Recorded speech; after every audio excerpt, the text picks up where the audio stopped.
Oke, halo adik-adik semuanya. Wah, ketemu lagi di hari Minggu ini. Nah, sebelum kalian mendengarkan kakak-kakaknya akan membawakan pujian dan penyembahan, kakak imbau nih buat adik-adik semua agar ditemani oleh kedua orang tuanya agar dapat bisa membimbing kalian selama ibadah. Oke, selamat melanjutkan ibadah dan selamat hari Minggu. Dadah. Halo adik-adik, apa kabarnya kalian semua? Kakak Tasya berharap kalian semua dalam keadaan sehat dan baik-baik semua ya.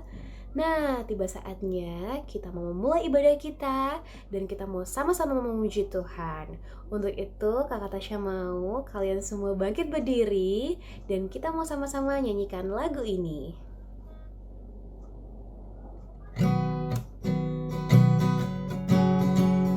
Ku cinta Yesus sungguh, aku cintaku, cinta Yesus selamanya. Ku cinta Yesus, ku cinta Yesus sungguh, aku cintaku, cinta Yesus selamanya. Sungguh ku cinta Yesus, karena Dia telah selamatkanku, glory. Ku cinta Yesus. Sekali lagi, katakan. Ku cinta Yesus sungguh, aku cintaku, cinta Yesus selamanya. Ku cinta Yesus sungguh, aku cintaku, cinta Yesus selamanya. Sungguh ku cinta Yesus, karena Dia telah selamatkanku, glory. Ku cinta Yesus. Katakan haleluya. Haleluya, haleluya. Puji Tuhan, puji Tuhan. Haleluya, haleluya. Puji Tuhan. Haleluya, haleluya. Puji Tuhan, puji Tuhan. Haleluya, haleluya. Puji Tuhan. Sungguh ku cinta Yesus, karena Dia telah selamatkanku, glory. Ku cinta Yesus. Sungguh ku cinta Yesus, karena Dia telah selamatkanku, glory. Ku cinta Yesus. Yeay, semuanya tepuk tangan buat Tuhan Yesus. Yeay. Sekarang kita mau mendengarkan firman Tuhan, tapi sebelum itu Kakak Tasya mau kita sama-sama siapin hati kita dan kita mau sama-sama menyembah Tuhan lebih dalam lagi. Kita mau sama-sama nyanyikan lagu ini ya.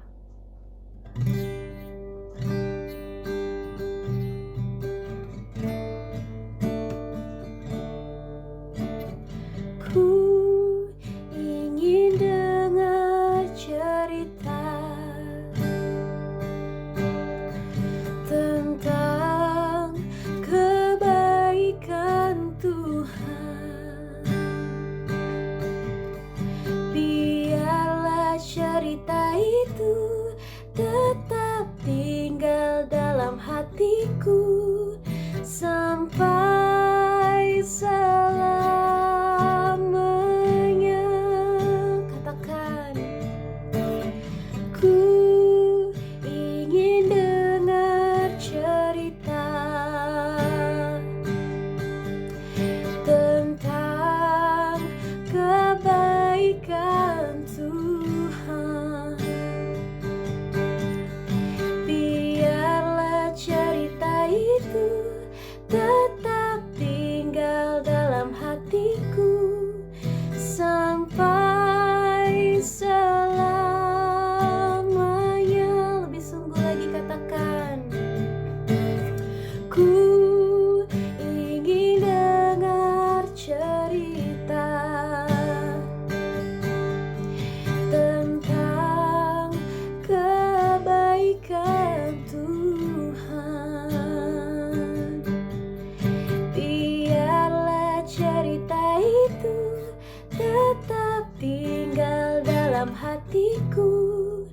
sampai selamanya.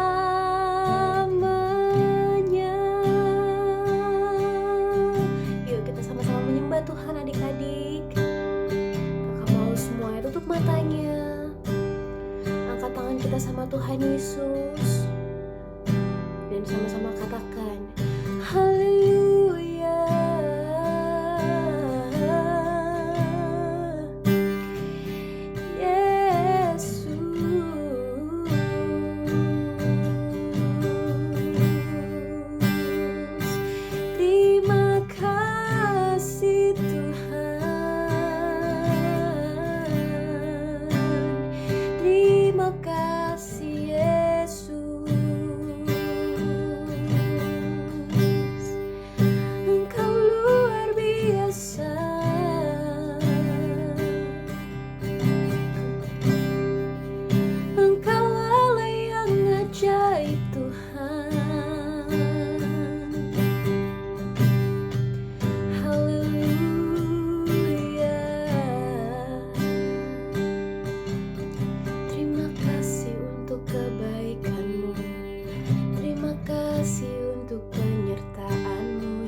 Semuanya lipat tangannya, tutup matanya.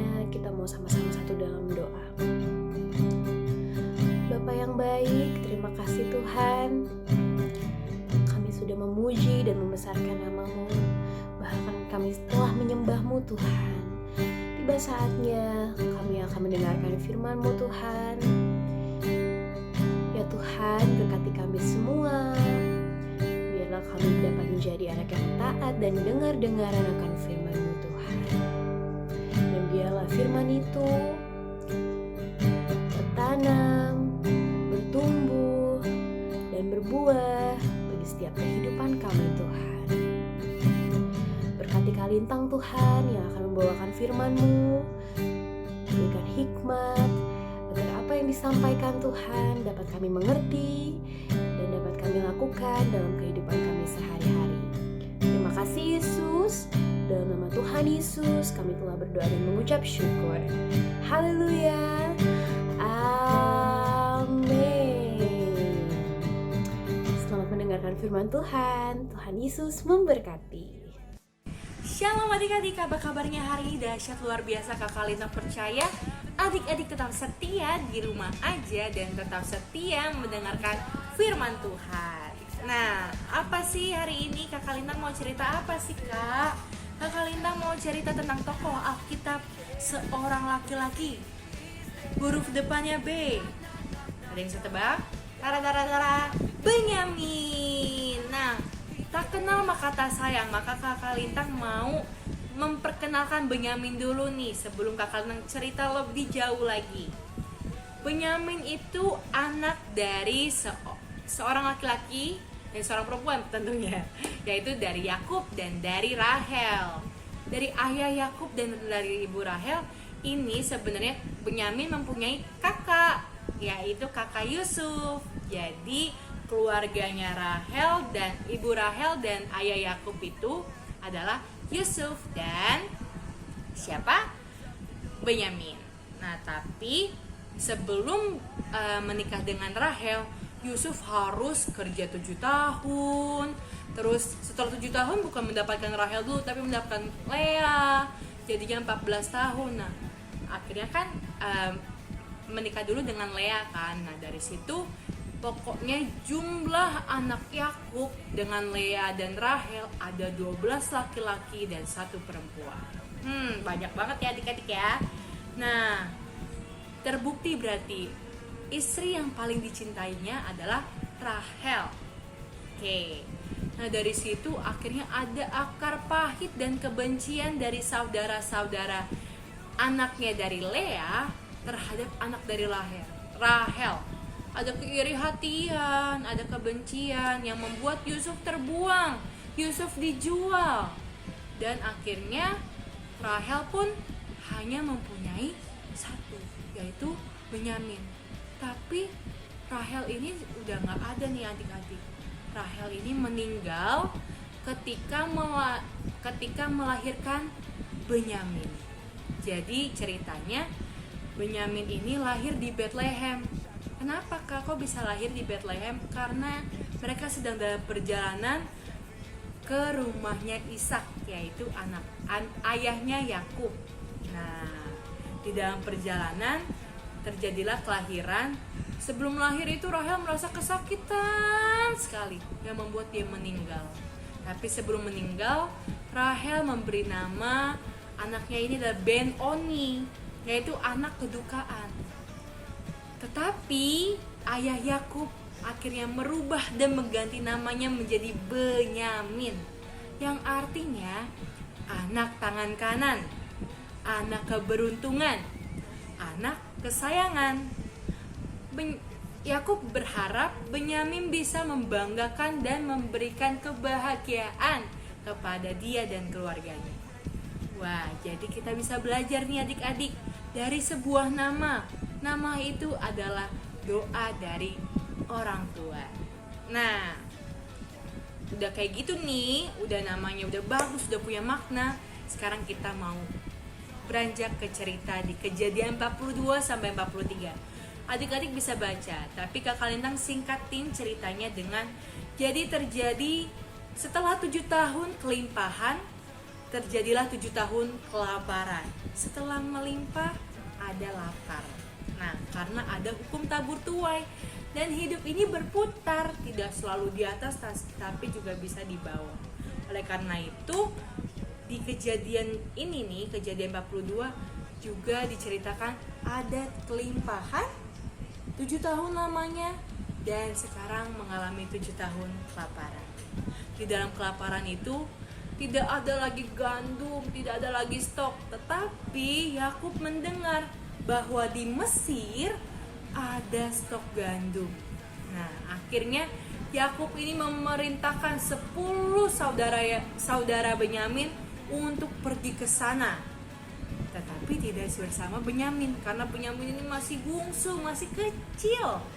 Nah, setelah sampai di Mesir, ternyata saudara-saudaranya ini bertemunya dengan saudara itu. Siapa itu, Bang? Yusuf. Nah, Yusuf ini sudah menjadi raja, sudah menjadi kepala, sudah menjadi bos. Dia menjual gandum-gandum kepada rakyat-rakyat kecil. Nah, tapi saudaranya tidak mengenali Yusuf. Tetapi Yusuf dengan kerendahan hatinya, dia masih mengenal saudara-saudaranya dan masih mengingat persis semua saudara-saudaranya. Dan dia tahu siapa yang tidak dibawa, yaitu saudara kandungnya, yaitu Benyamin. Ini responnya Yusuf. Siapa kamu? Dari mana kamu? Kamu semua itu pengintai. Tetapi ada dari seorang saudaranya Yusuf bilang seperti ini. Tidak, kami bukan pengintai. Kami adalah 10 orang bersaudara yang tadinya ber-12. Kami datang hanya ber-10 karena satu anak bungsu kami ada bersama dengan ayah kami di tanah Kanaan dan satu lagi sudah tidak ada. Yang dimaksudkan adalah Yusuf. Nah, dari situ Yusuf masih menguji mereka. Bukan, kalian semua adalah pengintai. Oleh karena itu, saya mau memenjarakan kalian selama 3 hari lamanya. Nah, dari situ setelah 3 hari lamanya, Yusuf berbicara lagi kepada mereka. Buatlah begini, maka kamu akan tetap hidup. Aku takut akan Allah. Jika kamu orang jujur, biarkanlah dari kamu bersaudara tinggal seorang terkurung dalam rumah tahanan. Tetapi pergilah kamu, bawalah gandum untuk meredakan lapar seisi rumahmu. Tetapi saudaramu yang bungsu itu haruslah kamu bawa kepadaku, supaya perkataanmu itu ternyata benar dan kamu jangan mati. Demikianlah diperbuatnya oleh mereka. Nah, jadi di dalam Kejadian 42 ayat 18 sampai 20 ini menceritakan bahwa Yusuf ini merindukan sekali terhadap Benyamin, adik kandungnya. Tetapi sayang sekali Benyamin tidak ikut. Jadi hanya 10 orang kan tadi yang ke Mesir.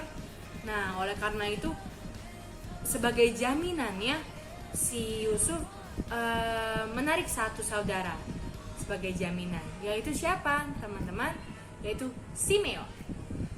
Nah, dari situ akhirnya 9 saudaranya pergi lagi nih ke tanah Kanaan untuk pulang. Tapi sambil membawa gandum. Wah, hebat banget ya Yusuf ya. Yusuf masih memperhatikan seisi rumahnya, yaitu tadi, bawalah gandum untuk meredakan lapar seisi rumahmu. Belum cukup sampai situ saja. Setelah perjalanan lamanya, saudaranya ingin memberi makan keledai.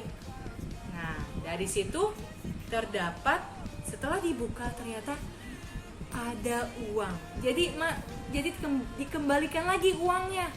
Yusuf tidak mengambil uangnya itu. Tapi saudara-saudara ini kan tidak tahu itu Yusuf. Jadi mereka merasa ketakutan. Setelah mereka sampai di rumah, mereka membuka semua gandum. Ternyata semua gandum itu berisi juga ada uangnya. Jadi semua dikembalikan uangnya. Dan Yusuf tidak menerima uang dari saudara-saudaranya. Hebat ya adik-adik ya. Itulah kerendahan hatinya Yusuf. Dan dari situ ayahnya mendengar cerita, yaitu bahwa mereka dikurung selama 3 hari lamanya. Lalu Simeon ditahan sehingga mengharuskan Benyamin untuk ikut ke Mesir. Tetapi jawab Yakub, kamu membuat aku kehilangan anak-anak aku. Yusuf tidak ada lagi, Simeon tidak ada lagi. Sekarang Benyamin pun hendak kamu bawa juga. Aku inilah yang menanggung segala-galanya itu. Dan lanjutnya, anakku itu tidak akan pergi ke sana bersama-sama dengan kamu, sebab kakaknya telah mati dan hanya dialah yang tinggal. Jika dia ditimpa kecelakaan di jalan yang akan kamu tempuh, maka tentulah kamu akan menyebabkan aku yang ubanan turun ke dunia orang mati karena duka cita. Nah, dari situ Yehuda menjawab perkataan ayah Yakub. Lalu berkatalah Yehuda, biarkanlah anak itu pergi bersama-sama dengan aku, maka kami akan bersiap dan pergi, supaya kita tetap hidup dan jangan mati. Baik kami maupun engkau dan anak-anak kami, akulah yang menanggung dia. Engkau boleh menuntut dia daripadaku, jika aku tidak membawa dia kepadamu dan menempatkan dia di depanmu. Maka akulah yang berdosa terhadap engkau untuk selama-lamanya. Nah, Yehuda berani bertanggung jawab terhadap Benyamin kepada si Yakub ini, ayah Yakub. Dan dari situ akhirnya Yakub berkata kepada mereka, jika demikian perbuatlah begini, ambillah hasil yang terbaik dari negeri ini dalam tempat gandummu dan bawalah kepada orang itu sebagai persembahan, sedikit balsam dan sedikit madu, damar dan damar ladan, buah kemiri dan buah badam. Dan bawalah uang 2 kali lipat banyaknya, uang yang telah dikembalikan ke dalam mulut karung-karungmu. Itu haruslah kamu bawa kembali. Mungkin itu suatu kekhilafan. Bawalah juga adikmu itu, bersiaplah dan kembalilah pula kepada orang itu. Allah yang Maha Kuasa kiranya membuat orang itu menaruh belas kasihan kepadamu, supaya ia membiarkan saudaramu yang lain itu beserta Benyamin kembali. Itu kata Yakub. Lalu mereka pergi. Jadi mereka pergi berapa adik-adik? Bersepuluh ya, karena kan Simeon ditahan di Mesir. Nah, bersepuluh pergi lagi bersama dengan Benyamin. Karena sampai di Mesir, Yusuf tidak bisa menahan harunya.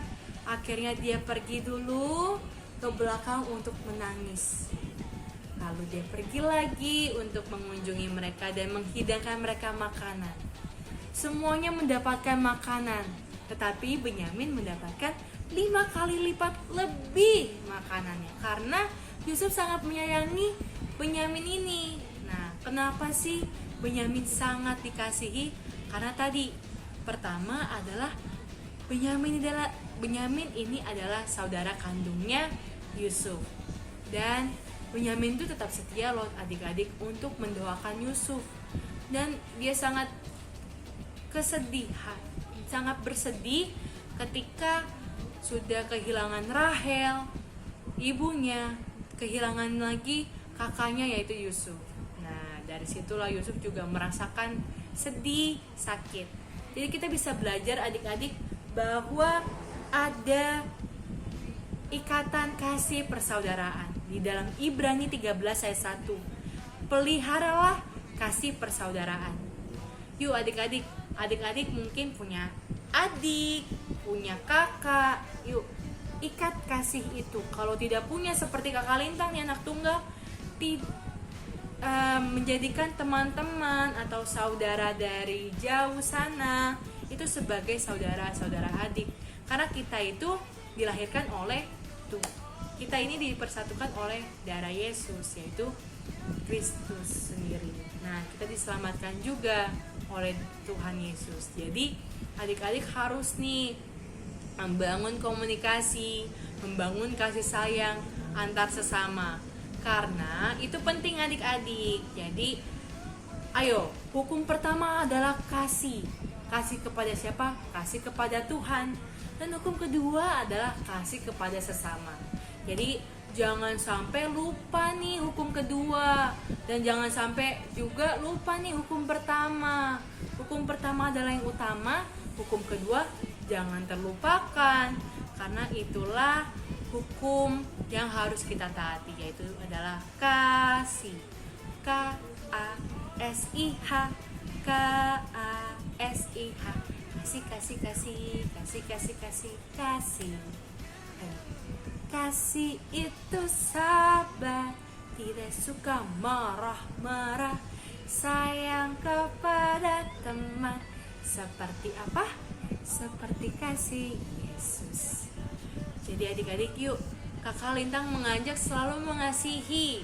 Tadi benar, sabar, pemaaf, tidak suka marah-marah. Yuk praktekkan ya adik-adik, terutama kepada orang tua, terutama juga pada sesama, saudara, teman-teman, semuanya, supaya dapat merasakan kasih Tuhan di dalam diri adik-adik. Oleh karena itu, sampai di sini firman Tuhan hari ini. Berdoa yuk kita tutup dalam doa. Tutup matanya, lipat tangan.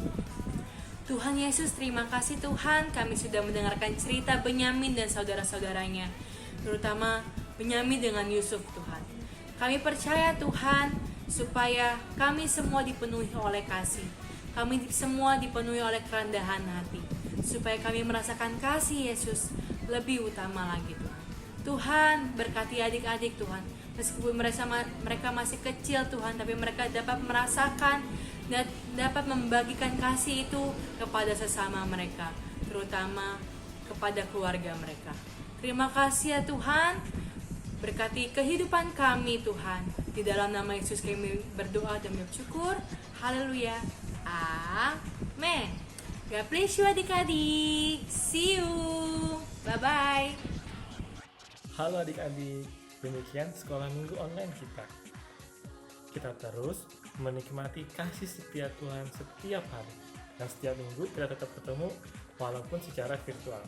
Kita sudah menyanyi, memuji, menyembah Tuhan, dan mendengarkan firman Tuhan. Siapa yang ingat tentang firman Tuhan ya? Ya, tentang kasih sesama. Kasih antara kita dengan saudara-saudara kita. Ataupun kalau adik-adik punya kakak atau punya adik, kita harus saling mengasihi, saling menjaga. Ya, selalu saling mengasihi. Jangan kebanyakan berantem ya adik-adik. Oke, tetap semangat. Nanti kita akan ketemu lagi minggu depan. Oke, dan selalu terus berdoa. Semoga pandemik ini cepat selesai. Setahu kakak, sebentar lagi pandemi ini selesai deh. Sudah ada vaksin, sudah ada obat. Kita berdoa semoga tahun depan kita sudah siap kembali sekolah minggu di gereja. Siapa yang semangat sekolah minggu di gereja? Haleluya, kita kembali sekolah minggu di gereja, berkumpul bersama, memuji dan memuliakan nama Tuhan. Oke, sebelum kita akhiri. Mari kita berdoa bersama-sama. Tuhan Yesus, terima kasih untuk kasih-Mu, terima kasih untuk anugerah-Mu Tuhan. Sementara kami Tuhan mau melakukan aktivitas kami Tuhan selanjutnya Tuhan. Di masa pandemik ini Tuhan, lindungi kami semua Tuhan, jaga kesehatan kami semua Tuhan, kesehatan orang tua kami, kesehatan saudara-saudara kami ya Tuhan. Semoga segera pandemi ini selesai, kami dapat berkumpul kembali bersama di gereja untuk memuji dan memuliakan nama-Mu ya Tuhan. Di dalam nama Tuhan Yesus kami berdoa dan ucap syukur. Haleluya. Amin. Oke, sampai ini jumpa minggu depan adik-adik. Tuhan Yesus memberkati.